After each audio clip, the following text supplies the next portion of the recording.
Hey guys, so for this video, I'm going to show you how to use conditional formatting in Excel for text.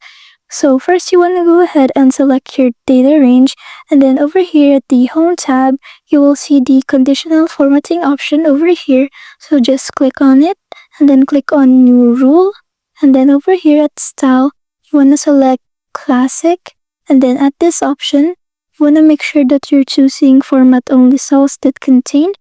And then for this option, make sure that you're set to specific text, and you can also change this option to these options over here, but I'm going to leave it to containing. And then over here at the side, I'm going to write my specific text.